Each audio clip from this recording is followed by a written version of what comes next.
முறுமுறுப்பதற்கு ஏதுவான சூழ்நிலைகள் நம்முடைய வாழ்க்கையில இல்லாமலாம் இருக்காது. அப்படி இருந்தா நாம எப்படி அதை கையாள வேண்டும், முறுமுறுக்காம இருக்கிறது அப்படின்றதான காரியம். யாக்கோபே 2 வசனங்களை சொல்றாரு. அடுத்து பிலிப்பு இவர் சொன்னதான ஒரு வார்த்தையை பவுல் சொன்னதை வாசிக்கிறேன். யாக்கோபு 5ஆம் அதிகாரம் 16வது வசனம். யாக்கோபு 5:16, நீங்கள் சொஸ்தமடையும்படிக்கு உங்கள் குற்றங்களை ஒருவருக்கொருவர் அறிக்கையிட்டு, யாருக்கு? சகோதரருக்கு, ரட்சிக்கப்பட்டவர்களுக்கு நீங்கள் சொஸ்தமடையும்படிக்கு உங்கள் குற்றங்களை ஒருவருக்கொருவர் அறிக்கையிட்டு ஒருவருக்காக ஒருவர் ஜெபம் பண்ணுங்கள். நீதிமான் செய்யும் ஊக்கமான வேண்டுதல் மிகவும் பலனுள்ளதாய் இருக்கிறது. நீங்கள் சொஸ்தமடையும்படிக்குன்னா நம்மளுடைய பாத்தீங்கன்னா நம்முடைய நேரோ திங்கிங் எதைதான் சொல்லும்? சொஸ்தம், ஆரோக்கியம் அப்படின்னா எதான் எடுப்போம்? நம்ம சரீர பிரகாரமாக மட்டும்தான் நம்ம எடுப்போம். ஆனா இது அதை மாத்திரம் குறிக்கல. இப்ப நம்ம எல்லாருமே ஒரு விதத்துல சிக் பீப்புளா இருந்தோம்னு உங்களுக்கு தெரியுமா? த ஹோல் வேர்ல்டு, எல்லா மனிதர்களுமே. இப்ப தேவ மகிமை அற்றவர்களானோம் எல்லாருமே பாத்தீங்கன்னா நீதிமான் ஒருவருமே இல்லை, பாவிகளா இருந்தோம் அப்படின்ற வார்த்தையினுடைய அர்த்தம் என்ன நினைக்கிறீங்க நீங்க? we were all sick அப்படின்னு அர்த்தம் இல்லையா? ஆவியிலே அசூசி உடையவர்களாய் காணப்பட்டோம். நம்முடைய இருதயம் திருக்குள்ளதாய் காணப்படுது. இயேசுவானவர் சொல்றாரு, உடைய இருதயத்திலிருந்து இப்படிப்பட்டதெல்லாம் புறப்பட்டு வரும். அப்போ அது எங்க இருந்து புறப்பட்டு வரும்? பரிசுத்தமான இருதயத்திலிருந்து, உள்ளத்திலிருந்து அப்படி புறப்பட்டு வருமா? அப்ப என்ன அர்த்தம்? அது எவ்ரிபடி இஸ் சிக்னு அர்த்தம். அப்ப ரட்சிப்புனா என்ன? அந்த சிக்னஸ்ல இருந்து கர்த்தர் நம்மளை விடுதலையாக்குறார், சுஸ்தமாக்குகிறார், ஆரோக்கியமாக்குறார் என்று சொல்லி அர்த்தம். நம்முடைய ஆத்மாவை ஆரோக்கியமாக்குகிறார், புதிதாக மனுஷனாக பிறக்க செய்கிறார். அப்ப நமக்கு எந்த சிக்னஸ் தான் வெளியில தெரியுது, உடனே தெரியுது அப்படின்னு சொன்னா, நம்முடைய சரீரத்திலே காணப்படுகிற குறைபாடுகள், அந்த சிக்னஸ் தான் நமக்கு உடனே தெரிகிறது. ஆனால் ஆத்ம குறைபாடுகள் அப்படின்றது நமக்கு பெருசா தெரியறதே கிடையாது. அப்ப நீங்கள் சுஸ்தமடையும்படிக்கு உங்கள் குற்றங்களை ஒருவருக்கொருவர் அறிக்கையிட்டு ஒருவருக்காக ஒருவர் ஜெபம் பண்ண. இப்ப நம்ம ஒருவருடைய குற்றத்தை அவர்கள் மனம் திரும்பினாலும் நம்ம மன்னிக்க மாட்டோம் அப்படின்னு சொன்னா, நம்ம அப்படி உண்டா? இருக்கணுமா இல்லையா? சில நேரத்துல மற்றவருடைய குற்றங்களை மன்னிக்காம இருக்கிறது உண்டா இல்லையா? அடுத்த நாளே மன்னிச்சிடுறீங்களா? சில நேரம் மன்னிக்காம இருக்கிறது உண்டு. அப்ப நீங்க சிந்தித்து பாருங்க, நம்ம மன்னிக்கல அப்படின்னு சொன்னா அடுத்த நாளே நம்ம வியாதிப்பட்டுறோமா? அடுத்த நாளே நமக்கு அது நிமித்தமா சரீரத்துல வியாதி வந்துருதா? ஆனா உங்களுக்கு தெரியுமா, நீங்க மன்னிக்கலன்னா நீங்க சிக்காயிட்டீங்கன்னு தெரியுமா? உங்களுக்கு பார்க்கறதே இல்லை. அப்படி உண்மை அதுதான். என்ன அப்படின்னா, மற்றவருடைய குற்றங்களை நான் மன்னிக்க வேண்டும், ஆனால் நான் மன்னிக்கல, அவங்க மன்னிப்பு கேட்டா கூட நான் மன்னிக்க மாட்டேன் அப்படின்னு சொன்னா நான் சிக்காயிட்டேன்னு அர்த்தம், நான் வியாதியஸ்தன் ஆயிட்டேன் அப்படின்னு சொல்லி அர்த்தம். அப்ப ஏன் இந்த வார்த்தையை சொல்றாரு? உங்கள் குற்றங்களை ஒருவருக்கொருவர் அறிக்கையிட்டு அப்படின்னு சொன்னா, உனக்கு தெரியும் இல்லையா உனக்கு விரோதமாய் செய்த குற்றம், நீ அவனுக்கு விரோதமாய் செய்த குற்றம் அப்படின்ட்டு அறிந்தா என்று சொன்னால் நீ என்ன பண்ணணும்? அதை அறிக்கையிட வேண்டுமானால் உன்னை நீ முதலாவது அறியணும், அடுத்தது உன்னை நீ தாழ்த்தணும், தாழ்த்தி அவனிடத்துல மன்னிப்பு கேட்கணும். அறிக்கை பண்றதுன்னா என்ன? நான் உனக்கு விரோதமா இந்த காரியத்தை செய்தேன் அப்படின்னு சொல்றது.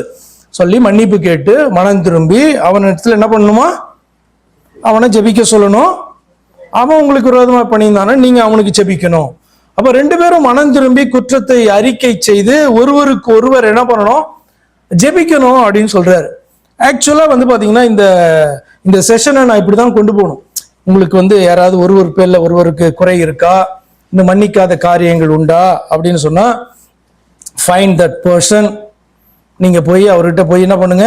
அப்படி குற்றத்தை பாவம்னு சொன்னா உங்களுக்கு ஒரு விளக்கம், குற்றத்தை அறிக்கை பண்ணி நீங்க அவர்கிட்ட ஜெபம் பண்ணிக்கோங்க, நீங்க அவருக்கு ஜெபம் பண்ணுங்க அப்படின்னு நான் சொன்னேன்னு வச்சுக்கோங்களேன், அது கரெக்டா இருக்கும். ஆனா அப்படி ஏதாவது உண்டானா நீங்க என்ன பண்ணுவீங்க? கரெக்டா இல்லைன்னு சொல்லுவீங்க இல்லையா? யாருமே ஒத்துக்க மாட்டீங்க இல்லையா? ஆக்சுவலா நம்ம பண்ணணும்னா அதுதான் இப்ப பண்ணணும். இதுக்கு ஒரு 15 நிமிஷம் கொடுத்து என்ன பண்ணணும்?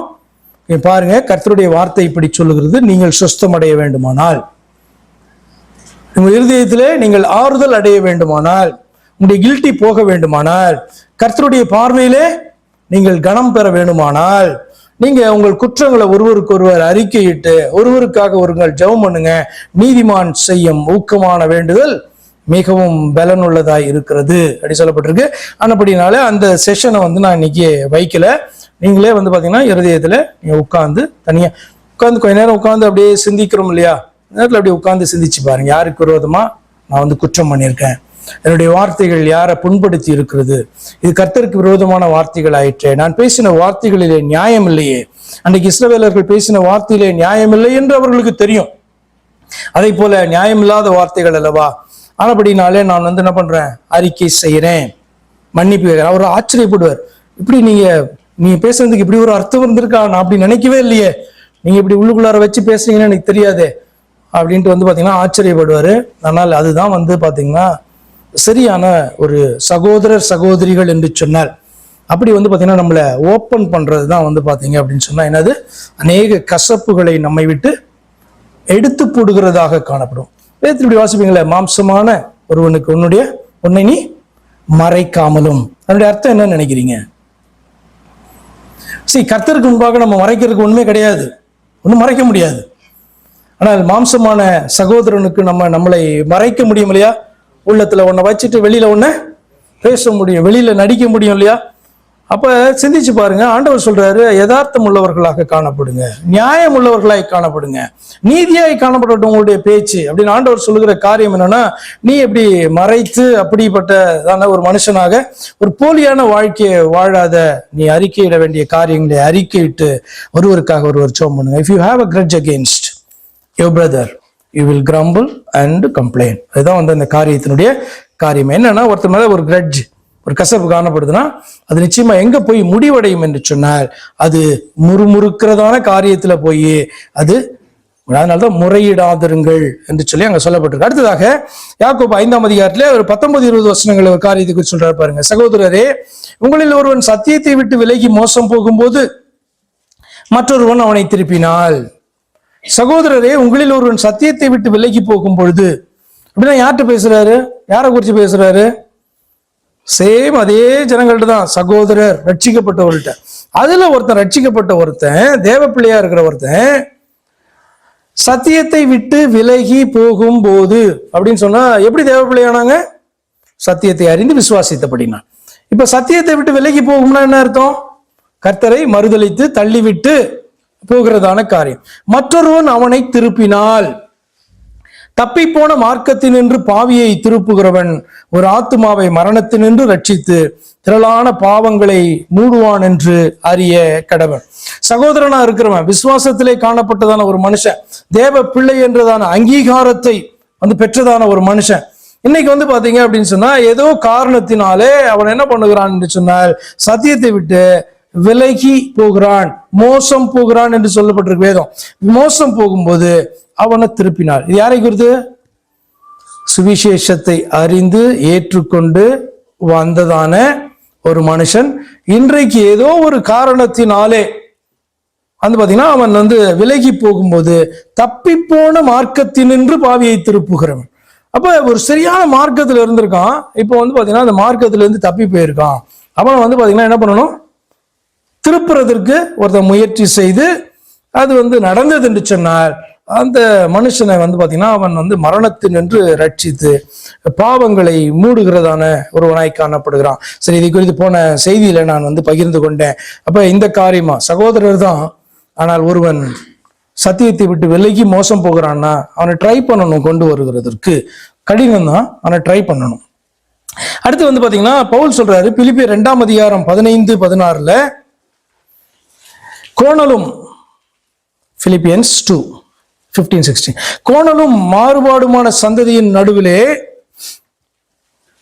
குற்றமற்றவர்களும் கபடற்றவர்களும் தேவனுடைய மாசற்ற பிள்ளைகளாய் இருக்கும்படிக்கு. எப்படிப்பட்ட சந்ததியில் நம்ம வாழ்கிறோம்? நம்ம வாழ்கிற உலகம் எப்படி என்று வேதம் சொல்லுகிறது என்று சொன்னால், கோணலும் மாறுபாடுமான சந்ததியின் நடுவிலே வாழ்ந்து கொண்டிருக்கிறோம். ஆனால் நீங்களோ குற்றமற்றவர்களும் கபடற்றவர்களும். அதனால்தான் அந்த கபடற்றவர்கள் என்கிற வார்த்தை வந்து பாத்தீங்கன்னா, நீ சகோதரனுக்கு உன்னை மறைக்காம இருக்கிறது அப்படின்னா, குற்றம் அவனுக்கு விரோதமா பண்ணியிருந்தனா நீ மறைச்சிக்கலாம், ஒன்றும் தெரியாது. ஆனால் வேதம் சொல்லுகிறது நீங்கள் சுஸ்தமடையும்படிக்கு ஒருவருக்கு ஒருவர் அதை வந்து அறிக்கை பண்ணுங்க. விரோதமா நீங்க பேசாதீங்க, அதுக்கு மேல அறிக்கை பண்ணுங்க என்று சொல்லப்பட்டிருக்கு. கோணலும் மாறுபாடுமான சந்ததியிலே குற்றமற்றவர்களும் கபடற்றவர்களும் தேவனுடைய மாசற்ற பிள்ளைகளுமாய் இருக்கும் படிக்கு அப்படி இருக்கணும்னா எல்லாவற்றையும் முறுமுறுப்பு இல்லாமலும் தர்க்கிப்பில்லாமலும் செய்யுங்கள். எல்லாவற்றையும் பவுல் வந்து பாத்தீங்கன்னா எல்லாத்தையும் ஜஸ்ட் ஒரு வசனத்துக்குள்ள அடக்கிட்டார். தேவனுடைய பிள்ளைகளாக நீங்கள் மோசமான இந்த உலகத்திலே வாழ்ந்து கொண்டிருக்கிறீர்கள். அப்ப நீங்க இப்படி காணப்படும் போது நீங்கள் தேவனுடைய பிள்ளைகளாக இருக்கும்படிக்கு அப்படியே தொடரணும்னா எல்லாவற்றையும் முறுமுறுப்பில்லாமலும் தர்க்கிப்பில்லாமலும் செய்யுங்கள். எதை செய்தாலும் உங்களுடைய ஊழியமா இருக்கலாம், ஆண்டவர் உங்களுக்கு கொடுத்ததான கடமைகளா இருக்கலாம், எல்லாவற்றையும் நீங்க நிறைவேற்றுவதற்கு நிறைய வந்து முறுமுறுப்புகள் உங்களுடைய வாழ்க்கையில வரும், என்னுடைய வாழ்க்கையில வரும். ஆனால் வேதம் சொல்கிறது எல்லாவற்றையும் முறுமுறுப்பில்லாமலும் தர்க்கிப்பில்லாமலும் செய்யுங்கள். ஆண்டவர் வந்து பாத்தீங்கன்னா இப்ப இந்த கோராகுக்கு ஏன் அவ்வளவு கோபம் எரிச்சல் வந்தது? ஆரோனுக்கு விரோதமா. சொந்த சகோதரன், ரொம்ப க்ளோஸு. இஸ்ரவேல் ஜனங்கள்லாம் சகோதரர்களா இருந்தாலும் லேவிகள் அப்படின்றது அவர்கள் அந்த கோத்திரத்திலே காணப்படுகிறவர்கள் அல்லவா, ரொம்ப க்ளோஸ் இல்லை. அப்ப சிந்திச்சு பாருங்க, ஏன் அந்த ஆரோன் மேல வந்து அவ்வளவு பொறாமை வந்தது, எரிச்சல் வந்தது, கோபம் வந்தது? சிந்தித்து பாருங்க. அப்ப இந்த இடத்துல தேவனுடைய வார்த்தை நமக்கு கற்றுக் கொடுக்கிறது எல்லாவற்றையும் முறுமுறுப்பா. அப்ப கோராகுக்குன்னு வேலை இல்லையா? கோராகுக்குன்ற ஆண்டவரை சேவிக்கிறதற்கும் ஆண்டவருக்கு ஊழியம் செய்யறதுக்கும் கோராகுக்கு வேலை இருக்கும். என்ன அப்படின்னு சொன்னா, இஸ்ரவேல் ஜனங்கள் எல்லாருமே கர்த்தரை சேவிக்கிற அவருடைய ஊழியக்காரர்கள், எல்லாருக்கும் வேலை இருக்கும், ஊழியம் நிறைய இருக்கும், ஆட்கள் தான் கம்மியா இருப்பாங்க. ஆனால் வந்து பாத்தீங்கன்னா எனக்கு இந்த வேலை தான் வேணும், அந்த வேலை தான் வேணும், ஏன் எனக்கு வந்து மோசையினுடைய வேலை தான் வேணும், எனக்கு ஆரோனுடைய வேலை தான் வேணும் அப்படின்ட்டு கேட்கறதுல அர்த்தமே இல்லைல்ல. ஏன்னா ஒவ்வொருத்தரும் கர்த்தர் ஒவ்வொரு விதமாய் அவர் வந்து பயன்படுத்த கூடியவராய் இருக்கிறார். ஆனபடினாலே கர்த்தர் இடத்துல இதுதான் வேணும் அதுதான் வேணும்னு கேட்கல அர்த்தம் இல்லை. மோசை கூட கேட்டது இல்லை. என்ன அப்படின்னு சொன்னா, மோசையும் ஒரு லேவி தான், ஆனா என்னையே பிரதான ஆசாரியனா நியமிக்கல அப்படின்னு மோசை வந்து கேட்டது இல்லை. ஆரோன் வந்து பார்த்தோன்னா என் தம்பிக்கு சரியா பேச தெரியாது, நான் வந்து நல்லா பேசக்கூடியவனா இருக்கிறேன். அதே மாதிரி வந்து பாத்தீங்கன்னா அவன் ஆரோன் வந்து பாத்தீங்கன்னா இப்ப என்ன மாதிரி நினைத்திருக்கலாம், நான் வந்து அவனோட ஒரு 6 வயசு பெரியவனா இருக்கிறேன், என்னெல்லாம் வந்து மெய்ப்பன் ஆக்கியிருக்கணும் அப்படி கேட்க முடியாதுல்ல, அர்த்தம் இல்லைல்ல. அப்ப எஜமான் வந்து பாத்தீங்கன்னா ஒரு நோக்கத்துக்காக அழைக்கிறார், எஜமான் பயன்படுத்துகிறார், அதை கேட்டதான் அபிஷேகத்தை கொடுக்கிறார். அப்ப அப்படி இருக்கும்போது வந்து பாத்தீங்கன்னா அப்படிப்பட்டதான அந்த பொறாமை, எரிச்சல், கசப்பான காரியங்கள்ல ஒரு அர்த்தம் இல்லை. ஆனால் பவுல் ரொம்ப சிம்பிளா முடிச்சிட்டாரு, எல்லாவற்றையும் முறுமுறுப்பு இல்லாமலும் தர்க்கிப்பு இல்லாமலும் செய்யுங்கள். நான் இதை எப்படி பாக்குறேன்னா, ரொம்ப சிம்பிளா இதை எப்படி நீங்க சொல்லலாம்னா, இந்த லார்ட் செட் அ பாத், நமக்குன்னு ஆண்டவர் ஒரு வழியை வச்சிருக்காருல்ல, நமக்குன்னு ஒரு வழியை வைத்திருக்கிறாருன்னா அதை கூட நீங்க புரிந்து கொள்ளணும். எல்லாருக்கும் ஒரு வழியை வைத்திருக்கிறாருல, அது என்ன வழி?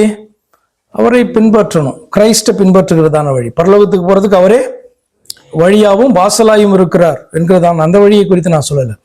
அவரை ஏற்றுக்கொண்டு நீங்கள் நடக்கும் பொழுது ஒவ்வொருவருக்கும் ஒரு வழியை வைத்திருக்கிறாரா இல்லையா? எப்படி நீங்க புரிஞ்சுக்கிறீங்க அதை? எவ்ரிபடி ஹேஸ் அ பாத். அதுதான் வந்து வேதம் சொல்லுகிறது. அவனவன் தன் தன் சிலுவையை எடுத்துக்கொண்டுனா அவனவனுக்கு வந்து பாத்தீங்கன்னா என்னை பின்பற்றுகிறதற்கு அதுதான் அந்த பாடுகள் எக்ஸ்க்ளூசிவா இருக்கும், ஒவ்வொருத்தருக்கும் ஒவ்வொரு மாதிரியா இருக்கும். அப்ப அவனுக்குன்னு ஆண்டவர் நியமித்திருக்கிற அந்த பாதை, அந்த பாதையில வந்து பாத்தீங்கன்னா அவன் வந்து முறுமுறுப்பு இல்லாம எல்லாவற்றையும் முறுமுறுப்பு இல்லாமலும் தர்க்கிப்பு இல்லாமலும் செய்யணும்னா தன்னுடைய கிறிஸ்தவ வாழ்க்கையில அவனுடைய தலையாய நோக்கம் என்ன? கிறிஸ்துவை பின்பற்றுகிறது, வைத்த அந்த விசுவாசத்துல உறுதியா இருப்பதுதான் முக்கியம். அதுக்கப்புறம் தான் வந்து பாத்தீங்கன்னா அந்த ஓட்டத்துலதான் நீங்க உங்களுடைய சேவை, உங்களுடைய ஊழியம், நீங்க மற்ற காரியங்கள்லாம் அதுக்கப்புறம் தான் வருகிறது, அல்லது அதை சார்ந்துதான் வருகிறதே ஒழிய மற்றதை வந்து பாத்தீங்கன்னா பெரிதாக பிடித்து கொண்டு நம்ம வந்து பாத்தீங்கன்னா ஒருவர் கடித்து பட்சித்தால் வேதம் சொல்லுகிறது அழிந்து போவீங்க. ஒருவர் கடித்து பட்சித்தால் அழிந்து போவீங்க. அதுக்கு நம்மளை வந்து வேதம் அழைக்கல. அப்படினால யாக்கோபு சொல்றாரு, சகோதரரே நீங்கள் நியாயம் தீர்க்கப்படாதபடிக்கு ஒருவருக்கு விரோதமாக ஒருவர் முறையிடாதிருங்க. கிரம்பிள் பண்ணி என்கிட்ட இந்த காரியத்தை கம்ப்ளைண்டா கொண்டு வராதிங்க, இது வந்து உங்களுக்கு விரோதமான காரியம். ஏன்னா இதே காரியத்தை நீ வேறு ஒரு விதத்துல செய்து நியாய தீர்ப்புக்கு ஆளாவ. நியாயாதிபதி எங்க நிற்கிறாரு? வெளியில இருந்து தட்டினாரு, நீ சத்தத்தை கேட்டு கதவை திறந்த, உனக்கு உள்ளே இருக்கிறாரு, அவர் தான் உனக்கு வெளியிலயும் நின்று என்ன பண்றாரு? நியாயாதிபதியா உள்ள உன்னை நியாயம் விசாரிக்கிறதற்கு அவர் உள்ள வரல, உன்னை ரட்சிக்கிறதற்கு, உன்னை உயிர்ப்பிக்கிறதுக்குள்ள வந்தார். அந்த வேதம் சொல்லுகிறது அவர் வெளியிலே நிற்கிறாரு. எப்படி நிற்கிறாரு? நியாயாதிபதியாக அவர் நிற்கிறார். அது பாத்தீங்க அப்படின்னு சொன்னா அவிசுவாசிக்கு அருகில நியாயாதிபதியா நிற்கல, விசுவாசிக்கு அருகில நியாயாதிபதியா நிற்கிறார். ஆனபடினால் நீ ஜாக்கிரதையாயிரு என்று சொல்லி ஒரு ஆலோசனையை கொடுக்கிறார்.